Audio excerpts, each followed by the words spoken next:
So I'm still reading through Kokoro by Natsume Soseki, chapter 21. That winter, I was obliged to return home. A letter arrived from my mother explaining that my father's illness had taken a turn for the worse. Although there was no immediate cause for concern, she wrote, considering his age, she felt I should arrange to come back if possible. My father had long suffered from a kidney ailment, and, as is often the case with men of middle age and older, his illness was chronic, but he and the rest of the family believed that his condition would remain stable as long as he was careful. Indeed, he boasted to visitors that it was entirely due to his rigorous care of his health that he managed to live so long.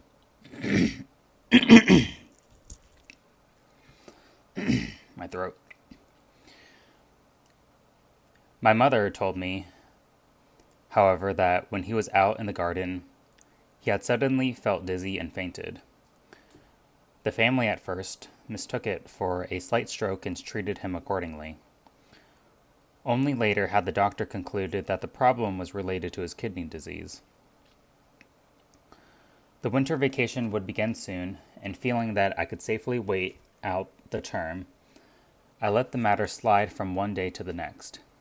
But as the days passed, images of my bedridden father and my anxious mother kept rising before my eyes, provoking such an ache in my heart that finally I decided I must go home. To avoid having to wait while the money was sent from home, I went to Sensei to borrow the amount for my fare. Besides, I wanted to bid him farewell. Sensei was suffering from a slight cold. He did not feel inclined to come to the living room, so he asked me into his study. Soft sunlight, of a kind rarely seen in winter, was shining through the study's glass door onto the cloth draped over his desk. In the sunny room, Sensei had set a metal basin containing water over the coals of a brazier, so that by inhaling the steam, he could soothe his lungs. Serious illness doesn't bother me, but I do hate these petty colds, he remarked with a wry smile. Sensei had never had a real illness of any sort, so I found this amusing. I can put up with a cold, I said, but I wouldn't want anything worse. Surely you'd be the same, Sensei. Just try getting really ill, and you'll soon see. You think so? If I were to actually get sick, I'd prefer it to be fatal. I paid this remark no particular attention, but instead proceeded to tell him about my mother's letter, and asked for a loan. I'm sorry to hear that, he said. I have enough on hand to cover the amount, I think, so you must take it here and now. He called his wife and asked her to bring the money. She produced it from the drawer of some cupboard in the far room and presented it to me, placed formally on a sheet of white paper. This must be very worrying for you, she said. Has it happened before? Sensei inquired. The letter didn't say. Is it likely to continue? Yes. This was how I first learned that his wife's mother had died of the same illness. It's not an easy illness, I ventured. Indeed not. I wish I could offer myself in his place. Does he feel any nausea? I don't know. The letter didn't mention it, so I guess that's not a real problem. If he's not nauseous, then things are still all right, said Sensei's wife. That evening, I left Tokyo by train.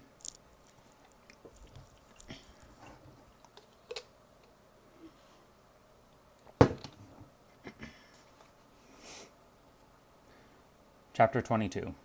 My father's illness was not as serious as I had feared. When I arrived, he was sitting up cross-legged in bed. I'm staying put here just to please everyone, since they worry about me, he said. I could perfectly well get up. Nevertheless, the next day he had my mother put away his bedding and refused to listen to her protests. Your father seems to have suddenly got his strength back now that you've come home, she remarked to me, as she reluctantly folded the silk quilt. And from what I could observe, he was not simply putting on a brave face. My older brother had a job in distant Kyushu and could not easily get away to visit his parents in any situation short of a real emergency. My sister had married someone in another part of the country, so could not be summoned home on short notice either. Of the 3 children, I was the one most easily called on, being still a student. The fact that I had followed my mother's wishes and left my studies early to come home pleased my father greatly. It's a shame you've had to leave classes early for such a trivial illness, he said. Your mother shouldn't go exaggerating things in letters like that. This bravado was not confined to words, for there he was, with his sickbed folded away, behaving as if his health were back to normal. Don't be too rash, or you'll have a relapse, I warned him. But he treated this with happy disregard. Come on now, I'm fine. All I have to do is take the usual care. And he appeared to be fine. He came and went around the house without becoming breathless or feeling dizzy. True, his color was awful, but this symptom was nothing new, so we paid it little attention. I wrote to Sensei thanking him for his kind loan and promising to call in and repay him when I returned to Tokyo in January. I went on to report that my father's illness was less critical than feared, that we had no immediate cause for concern, and that he had neither dizziness nor nausea. I ended by briefly asking after Sensei's cold, which was not something that I took very seriously. I wrote this letter without any expectation that Sensei would reply. Then I told my parents about him, and as I spoke, the image of Sensei's distant study hovered before me. Why not take some of our dried mushrooms to him when you go back? My mother suggested. Fine, but I'm not sure Sensei eats such things actually. They're not first-rate ones, but I don't imagine anyone would dislike them. It felt somehow odd to associate Sensei with dried mushrooms. When a reply came from him, I was quite surprised, particularly because it seemed written for no special reason. I decided that he had written back out of sheer kindness. That idea made his straightforward letter delight me. Besides, it was the first letter I had ever received from him. Although one might naturally have thought that we corresponded from time to time, in fact, we never had. I received only 2 letters from Sensei before his death. The first was the simple reply. The second was an extremely long letter that he wrote for me shortly before he died. My father's illness prevented him from being very active, even once he was up and about, and he seldom went outdoors. One unusually balmy day, when he did venture out into the garden, I accompanied him just as a precaution. I offered my shoulder for him to lean on, but he brushed it off with a laugh.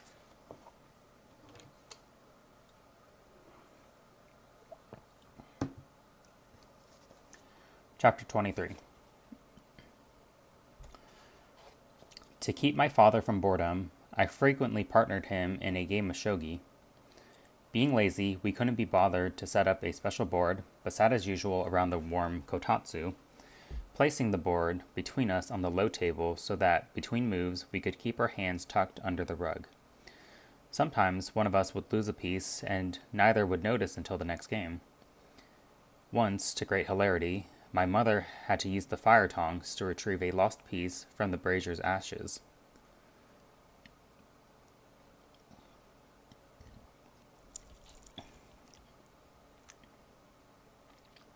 A go board is too high, my father remarked, and it has those legs, so you can't put it on the table and play in comfort around the kotatsu the way you can with shogi.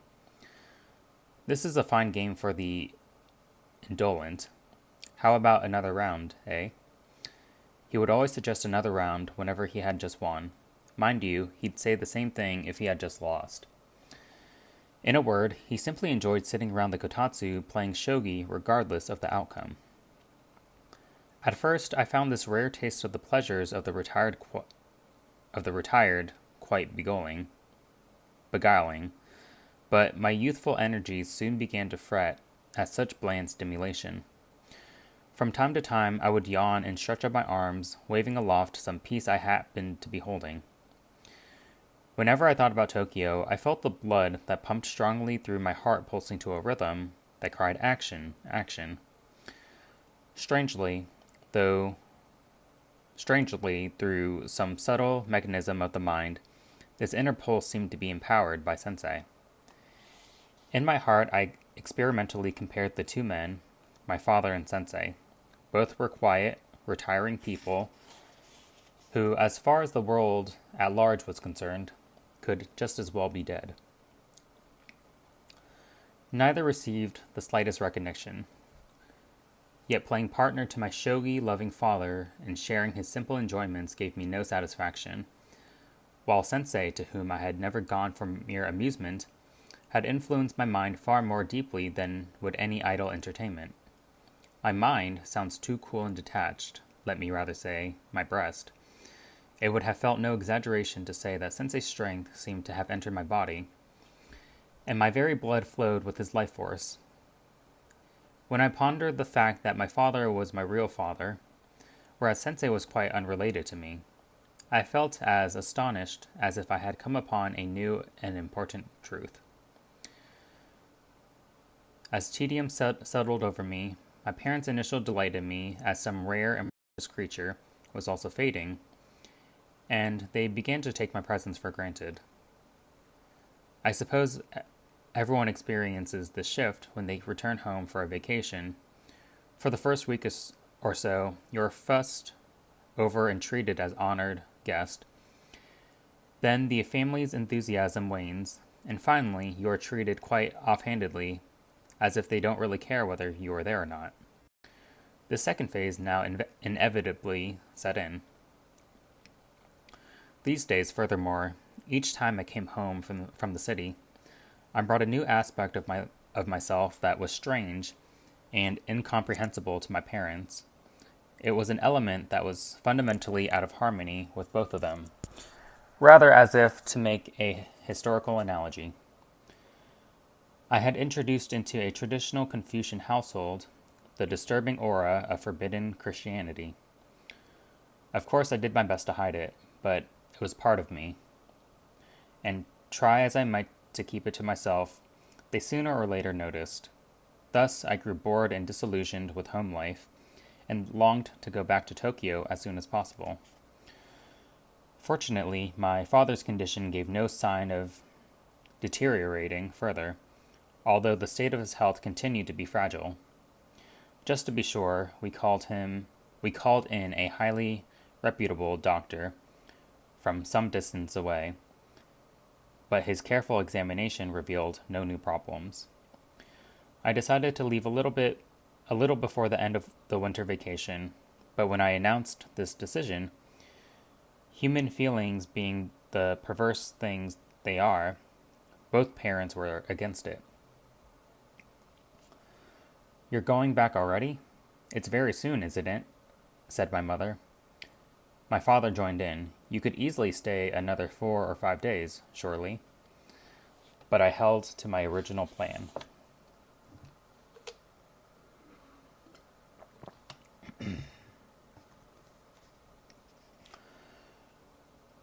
Chapter 24. By the time I returned to Tokyo, the New Year decorations had disappeared from house fronts. In the city, no sign remained of the recent New Year festivities.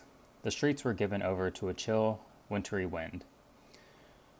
I took my first opportunity to visit Sensei and return the money I had borrowed. I also brought along the mushrooms that my mother had pressed on me. Laying them before Sensei's wife, I hastened to explain that my mother had suggested the gift. The mushrooms were carefully packed inside a new cake box. Sensei's wife thanked me politely. When she rose to leave the room, she picked up the box, then feeling its lightness, asked in surprise what the cakes were. It was typical of the wonderfully childlike frankness she could display once she got to know someone well. Both of them questioned me at length and with great concern about my father's illness. Well, it seems from what you say of his condition that there's no cause for immediate alarm, Sensei said. But being the illness it is, he'll need to look after himself very carefully. I could see that he knew a great deal more than I did about kidney disease. It's typical of that illness that the patient feels quite well and unaware of the disease. I knew a military officer who was killed by it. He simply died overnight. Quite astonishing. His death was so sudden that his own wife hadn't even realized he was ill. He just woke her in the night saying he felt bad, and the next morning he was dead. It happened so swiftly that she said she assumed he was sleeping. The optimism I had been inclined to feel shifted to sudden anxiety. I wonder if that's what will happen to my dad. There's no saying it won't. What does the doctor say? He says there's no hope of curing it, but he also assured us that there's no need to worry for the present. Well then, that's fine, if that's what the doctor says. The man I just told you about wasn't aware he was ill, and besides, he was quite a rough army fellow, not the sort to notice things. I felt somewhat comforted. Seeing this change in me, Sensei added, but sick or well, humans are fragile creatures, you know. There's no anticipating how and when they might die, or for what reason.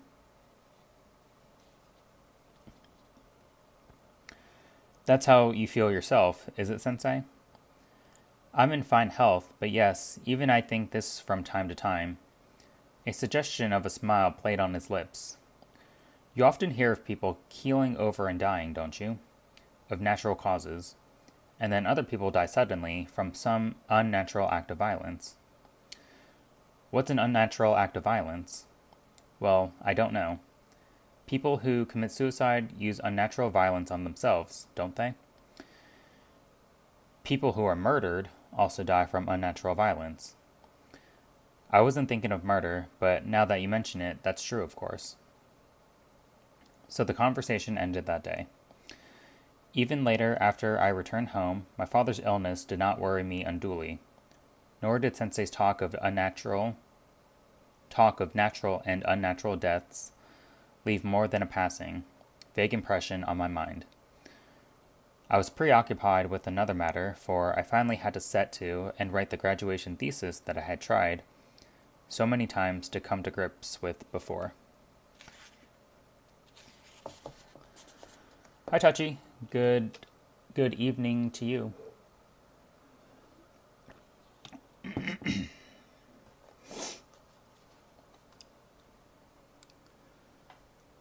Congrats on 500. Thank you.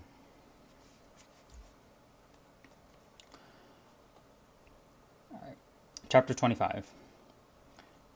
If I were to graduate this June as expected, I had to finish the thesis in the required form by the end of April. But when I counted off the remaining days on my fingers, my heart began to fail me.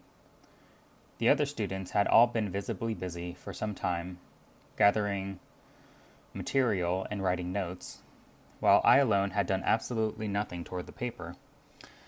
I had put it off with the intention of throwing myself into the task after the new year, and in this spirit I now set about it. But in no time I grounded to a halt. The abstract idea of a grand theme was outlined in my mind, and the framework of the discussion felt more or less in place, but now I sat head in hands, despairing. So I set about reducing my theme to something more manageable. Finally, I decided to bypass the trouble of systematically setting down my own ideas. Instead, I would simply present material from various books on the subject and add a suitable conclusion. The topic I had chosen was closely related to Sensei's field of expertise, and when I ventured to ask his opinion about it, he had approved. In my present state of confusion, therefore, I naturally took myself straight off to visit Sensei and asked him to recommend some books. He willingly told me all he knew and even offered to lend me 2 or 3 books. But he made absolutely no move to take on the task of actually advising me. I don't read much these days, so I don't know what's new in the field. You should ask your professors. I recalled then that his wife had said that he had once been a great reader, but for some reason his interest had waned considerably. My thesis momentarily forgotten, I spontaneously asked, Why aren't you as interested in books as you used to be, Sensei?" "There's no particular reason. I suppose it's because I believe you don't really become a finer person just by reading lots of books. And also, what else? Nothing else really. You see, in the old days I used to feel uncomfortable and ashamed whenever someone asked me a question I couldn't answer, or when my ignorance was exposed in public somehow. These days, though, I've come to feel that there's nothing particularly shameful about not knowing, so I don't any longer have the urge to push myself to read. I've grown old, in a word." Sensei spoke quite serenely. His words held no hint of the bitterness of someone who has turned his back on the world, so they failed to strike me as they might have. I went home feeling that although he did not seem old to me, his philosophy was not very impressive. From then on, I spent my days sweating over my thesis like one possessed, my eyes bloodshot with effort and fatigue. I asked friends who had graduated a year ahead of me how they had fared in this situation. One told me how, on the final day of submission, he had hired a rickshaw and rushed his thesis to the university office, barely managing to get it before the deadline. Another said he had taken it 15 minutes past the 5 o'clock cutoff time and almost been rejected. But the department head had kindly intervened and allowed it to get through. These tales made me feel both nervous and encouraged. Every day at my desk, I pushed myself to the limits of my energy. When I wasn't seated at the desk, I was in the gloomy library, scanning its high shelves. My eyes foraged greedily among the gold-printed tiles on the book spines, like a collector avidly searching through antiques. The plum trees bloomed, and the cold winter shifted to the south. Some time later came the first rumors of cherry blossoms. Still, I plowed doggedly ahead, like a blinkered workhorse, flogged mercilessly on by my thesis. Not until late April, when at last I had completed the writing, did I cross the threshold of Sensei's house once more.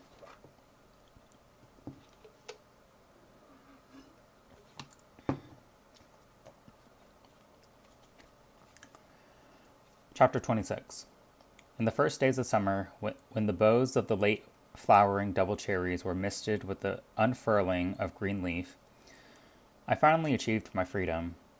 Like a bird released from its cage, I spread my wings wide in delight and let my gaze roam over the world before me. I immediately went to visit Sensei. Along the way, my eyes drank in the vivid sight of a citrus hedge, its white buds bursting forth from the blackened branches, and a pomegranate tree, the glistening yellowish leaves sprouting from its withered trunk and glowing softly in the sunlight. It was as if I were seeing such things for the first time. When he saw my happy face, Sensei said, "So you finished the thesis, have you? Well done." "Thanks to you," I replied, "I have finally made it. There's nothing left to do." Indeed, I had the delightful feeling just then that I had completed all the work I had to do in life and could proceed to enjoy myself to my heart's content. I was well satisfied with the paper I had written and confident of its worth. I chattered happily on to Sensei about it. As usual, Sensei listened with the occasional interjection of, I see, or is that so, but made no further response. This lack of enthusiasm left me not so much dissatisfied as somehow deflated. But I was so full of energy that day that I attempted a counterattack. I invited him to come out with me into the world that was everywhere bursting into fresh green leaf. Let's go for a walk somewhere, Sensei. It's wonderful out there. Where to? I did not care where. All I wanted was to take him out beyond the city limits. An hour later, we had indeed left the city behind us and were walking aimlessly through a quiet neighborhood that was something between village and town. I plucked a soft young leaf from a citrus hedge, cupped it between my palms, and made it whistle as one does with a grass blade. I was good at this, having picked it up by imitating a friend of mine from Kagoshima. I gaily played as I strolled along, while Sensei walked beside me, ignoring me, face averted. At length, the little path opened out at a point below a large house, shrouded by the fresh young leaves of an overgrown garden.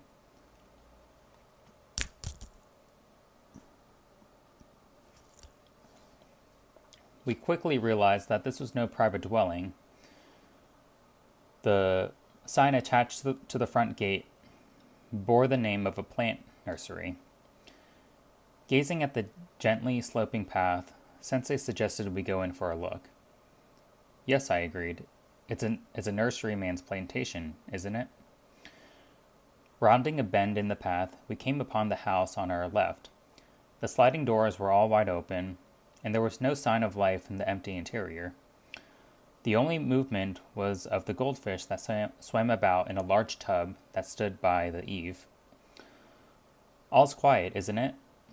Do you think anyone would mind if we went farther? I don't think it would matter. On through the garden we went, still seeing no sign of anyone. Azaleas bloomed all around us like flames. Sensei pointed to a tall bush of orange azaleas. This one would be the sort they call Kirishima. A plantation of peonies extended a good 30 yards across, but the season was too early for flowers. Sensei stretched himself out on an old bench by the peony bed, while I sat at the end of the bench smoking a cigarette. He lay there looking at the brilliantly clear blue sky. I was entranced by all the young leaves that surrounded me. Looking carefully, I discovered that the color of each was subtly different. Even on a single maple tree, no branch held two leaves of exactly the same hue. A passing breeze lifted Sensei's hat from where he had hung it, on the tip of a slender cedar sapling, and tossed it to the ground.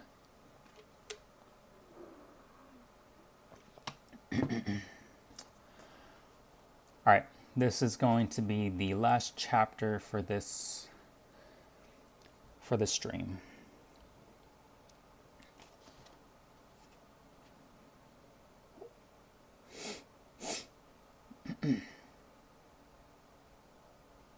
Chapter 27. I immediately retrieved the hat.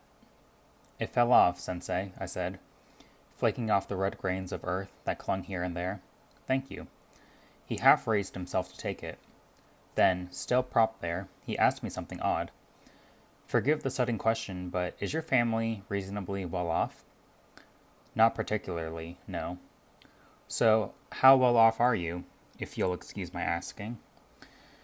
Well, we own a bit of forested land and a few rice fields, but there's very little money, I think. It was the first time Sensei had directly asked me about my family's financial situation. I, in turn, had never inquired about his circumstances. When I first met him, I had wondered how he could spend his days without having to work, and the question had remained with me ever since. I had kept it to myself, however, believing it would be discourteous to ask outright. As I sat here now, my weary eyes steeping in the balm of the fresh spring leaves, The question naturally occurred to me again. What about you, Sensei? How well off are you? Do I look rich to you? In fact, Sensei generally dressed quite frugally. The house was far from big, and he only had one maid. Nevertheless, even an outsider like myself could see that he led a fairly affluent life. Although his lifestyle could hardly be termed luxurious, there was no sense of pinched frugality or straitened circumstances. Yes, you do, I replied. Well, I have a certain amount of money, but I'm far from wealthy. If I were, I'd build a larger house. Sensei had by now sat up and was cross-legged on the bench. He traced a circle on the ground with the tip of his bamboo cane. Once it was complete, he jabbed his cane upright into the earth. I used to be wealthy, in fact. He seemed to be speaking half to himself. I missed my chance to come back with another question and was reduced to silence. I used to be wealthy, you know, he said again, now addressing me. Then he looked at me and smiled. I continued to make no reply. In fact, I did not have the wit to know how to respond. Sensei then changed the subject. How has your father been recently? I had heard nothing of my father's illness since the new year. The simple letter that arrived each month with my allowance was written in his hand as usual. But he made almost no mention of how he was feeling. His handwriting, moreover, was firm. The brushstrokes gave no hint of the tremors that affect those with his disease. No one said anything, so I guess he's fine again. That would be a good thing. Still, you have to remember what the illness is like. Yes, I guess he won't really recover, but he'll stay as he is for a while. Yet, I think. There's been no word about it. Is that so? I took his inquiries about my family's wealth and my father's illness at face value, as no more than an impulse of the moment. But behind his words loomed a large issue that connected the two topics. I had no way of realizing it, however, since I lacked the experiences that Sensei had been through.